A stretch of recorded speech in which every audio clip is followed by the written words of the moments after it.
Voilà, que va donc bien pouvoir dire le chef de l'État français ce soir? On va aller plus loin tout de suite avec notre invité du jour, Simon Persicot. Bonjour, merci d'être avec nous. Vous êtes professeur de sciences politiques à l'IEP de Grenoble. La première question, on en parlait à l'instant, cette requête lancée un appel à la trêve politique, elle est opportune?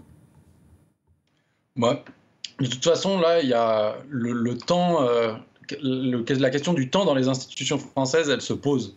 C'est-à-dire que pour l'instant, il n'y a pas vraiment de majorité qui existe, de gouvernement qui est en capacité d'être formé. On n'a pas d'accord sur ni le nom de la personne qui pourrait l'être, ni le format que pourrait prendre la majorité ou en tout cas la minorité relative. Et donc, en fait, de dire que dans les 2 semaines qui viennent ou peut-être le mois qui vient, il y a assez peu de chances qu'il y ait un nouveau gouvernement, ça paraît assez sensé en soi. Donc, d'une certaine manière, après, que la politique s'arrête, bah ça, ce sera les acteurs qui en décideront. Est-ce que certains acteurs politiques vont peut-être avancer? Je ne sais pas si le nouveau Front populaire se met d'accord sur un nom de Premier ministre, bah peut-être ça pourra remettre la politique sur le devant de la scène, y compris pendant la période. Mais c'est sûr qu'on est dans une période assez incertaine où, du coup, bah, du temps, il en existe, quoi. La situation institutionnelle est assez claire. On a un gouvernement qui fait fonction de gouvernement. C'est en même temps clair mais obscur dans le sens où on ne sait pas qu'est-ce que ça va être pour les années à venir, mais elle ne se résoudra pas non plus du jour au lendemain. Donc les JO commencent après-demain. Pour l'instant, la situation politique en France n'est pas réglée. Voilà, alors justement, cette séquence, elle est très attendue. Il était sorti de son silence 3 jours après les législatives anticipées dans une lettre seulement aux Français. Il n'a donc pas encore pris la parole publiquement depuis le 7 juillet. Le moment de ce soir va permettre de revenir sur la situation politique. Qu'est-ce qu'on peut en attendre exactement? Du discours d'Emmanuel Macron, franchement, je ne sais pas. D'une part parce qu'il nous a habitués à faire des espèces de décalages que personne n'avait vraiment anticipé. Je pense que la dissolution au soir des européennes en était un meilleur exemple. Et par ailleurs parce que quand ce n'est pas des décalages, il répète un peu toujours la même chose, à savoir j'aimerais bien qu'une coalition se constitue, qui s'articule autour du bloc central, qui aille chercher un peu à droite, un peu à gauche. C'est son souhait. Dans la lettre aux Français que vous avez citée, il avait un peu demandé aux partis politiques de mettre en place cette stratégie. Il n'a pas été entendu. J'ai pas l'impression qu'il ait des propositions très très innovantes, etc. Il dépend maintenant d'une assemblée. En fait, ce qu'il faut bien comprendre, c'est que le soir du deuxième tour des législatives, Emmanuel Macron a été quand même départi d'une partie de son pouvoir politique. Parce que ce pouvoir politique, maintenant, il est dans les mains des députés. Mais il est dans les mains de plusieurs députés, de plusieurs blocs différents, et il n'y a pas une homogénéité très forte. Donc il pourra appeler à nouveau à construire cette coalition, mais il se trouve que d'une part, une grande partie des électeurs à gauche du bloc central macroniste ne sont pas d'accord pour entrer dans une coalition avec Emmanuel Macron, et par ailleurs, à droite, avec Laurent Wauquiez, cette proposition de pacte législatif pourrait s'apparenter à une coalition, mais ce n'est pas vraiment le chemin que ça prend pour le moment. Et par ailleurs, ça ne leur permettrait d'obtenir qu'une minorité très relative. Ils sont quand même loin de la majorité absolue, donc même une alliance LR ensemble ne suffirait pas à avoir un gouvernement très stable et qui dispose d'une grande majorité au Parlement.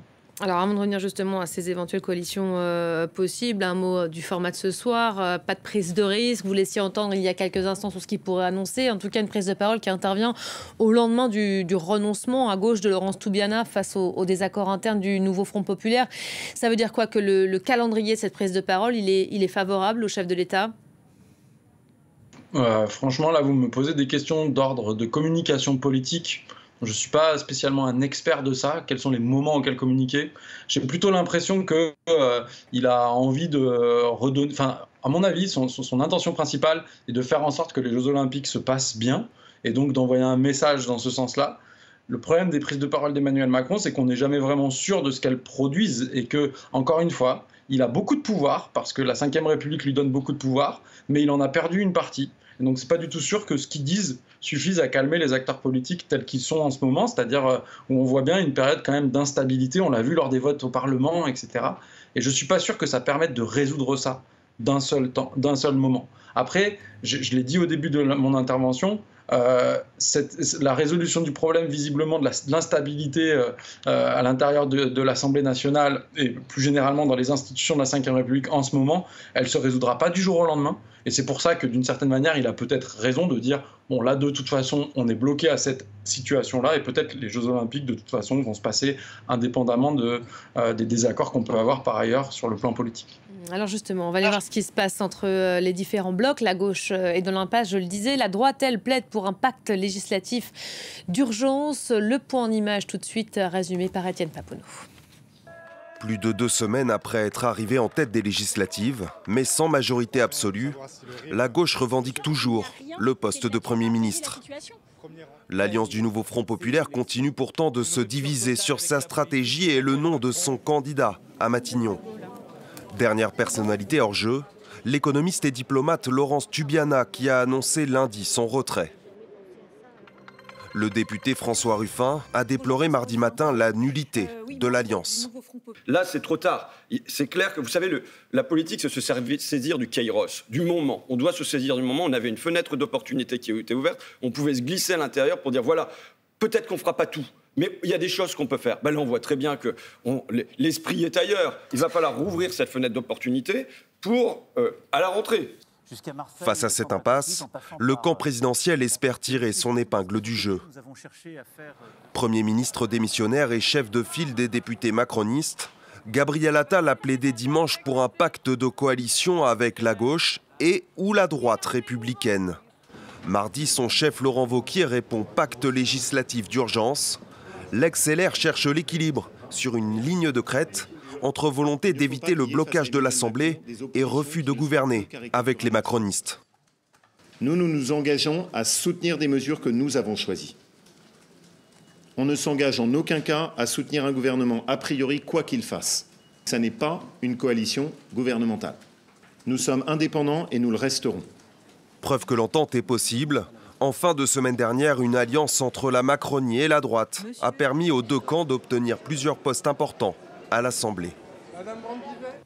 Et plus de 2 semaines après être arrivé en tête des législatives anticipées, mais loin de la majorité absolue à l'Assemblée, la gauche revendique toujours le poste de Premier ministre, mais continue de se diviser sur le nom de ce candidat qu'on n'arrive pas à trouver. Je parlais de ce renoncement hier. On voit bien ces grosses divisions au sein du NFP qui posent problème, impossible à résoudre. On peut imaginer que le chef de l'État en dira un mot ce soir.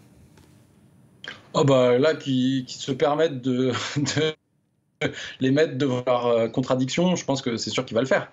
Là, ce que ça prouve, c'est que l'alliance de la gauche, elle a dû se faire dans un contexte extrêmement rapide. Encore une fois, le lendemain des élections européennes, où on se souvient de la campagne des élections européennes, ils s'étaient quand même tapés fortement entre eux, entre la LFI et le PS. Ils ont quand même réussi à se mettre d'accord sur un accord électoral, sur un accord programmatique, mais il y avait une question qu'ils n'avaient pas résolue, c'était la question de qui était leur chef. Et cette question, elle est centrale parce que dès le lendemain des élections, effectivement, comme ils étaient la force arrivée en tête, le bloc, en tout cas, le bloc partisan arrivé en tête, la personne qui était la mieux à même de commencer des négociations pour former le gouvernement, c'était quelqu'un issu de leur rang. Mais comme ils n'avaient pas déterminé de chef, il n'y avait personne à mettre à la place. Donc effectivement, rapidement, comme le laissent entendre certains ténors au sein de la gauche, on a entendu François Ruffin dire ces dernières heures, on n'a pas été bon du tout là sur ce coup. C'est sûr qu'ils ont mis beaucoup de temps alors qu'il y avait tout le monde attendait en fait. En fait, ça fait depuis le soir du 2e tour des législatives qu'on se demande quelle est la personne qui peut négocier au nom du Nouveau Front Populaire la forme que pourrait prendre un gouvernement dirigé par le Nouveau Front Populaire. Et en fait, cette question, elle n'a pas de réponse. Ça fait 2 semaines. Et effectivement, comme les institutions en plus françaises ne sont pas du tout faites pour ça, donc on n'a pas l'habitude. Et donc, est-ce que c'est eux qui, aux yeux des citoyens, aux yeux des autres acteurs politiques, sont considérés comme encore légitimes pour gouverner? C'est pas sûr. D'autant qu'en plus, il y a eu l'expérience du vote sur la présidence de l'Assemblée nationale qui montrait bien qu'ils ne disposaient pas, même en fait, d'une majorité relative à l'Assemblée nationale, puisqu'ils ont obtenu 210 contre 218 voix donc, pour Gaël Braun-Pivet. Donc la question de savoir s'ils sont encore légitimes et en fait en capacité de proposer un gouvernement, c'est une question qui est vraiment ouverte. Mais ce qui est sûr aussi, c'est que tant qu'ils n'auront pas proposé de Premier ministre, on n'aura pas la réponse à cette question. On sait que la majorité essaye, ou en tout cas va tenter de tirer profit de ces divisions à gauche pour tirer son épingle du jeu. Gabriel Attal, chef de file désormais des députés macronistes, a proposé à ces derniers de contribuer à un pacte de coalition avec la gauche et ou la droite républicaine. Est-ce qu'il y a une chance que cela aboutisse selon vous ? Il y a une forte incertitude là derrière ça. Je ne peux pas me promettre si on parle de l'avenir. Ce que je sais, c'est que le Parti socialiste a visiblement fait le choix de l'ancrage à l'intérieur du nouveau Front populaire. C'est-à-dire de s'allier avec la France insoumise, les communistes et les écologistes, et que cet ancrage a l'air de tenir. Et que de ce fait, la proposition de Gabriel Attal, j'imagine, c'est d'arracher certains socialistes ou certains écolos. Et ça, c'est une manœuvre qui est difficile à faire parce que le nouveau Front populaire, pour le moment, a l'air d'être relativement... malgré les difficultés, malgré l'incapacité à trouver un nouveau Premier ministre, aucun des acteurs ne remet en cause l'existence même du Front populaire, des acteurs centraux dans ce bloc-là. Donc ça, c'est la première difficulté. Et la deuxième difficulté à sa droite, c'est que vous venez de passer le message de Laurent Wauquiez, qui à la fois inscrit son groupe dans l'opposition, mais réussit à faire passer un certain nombre de ses députés pour être au bureau de l'Assemblée, et qui pèsent plus à l'intérieur du bureau de l'Assemblée que ce qui pèse à l'Assemblée nationale. Donc en fait, ils font des accords comme on ferait des accords quand on veut participer au gouvernement, et qui par ailleurs propose des politiques publiques, mais en même temps ne veut pas soutenir le gouvernement, du coup ça fait que c'est là non plus, vous ne pouvez pas vous appuyer sur une forme d'alliance stable.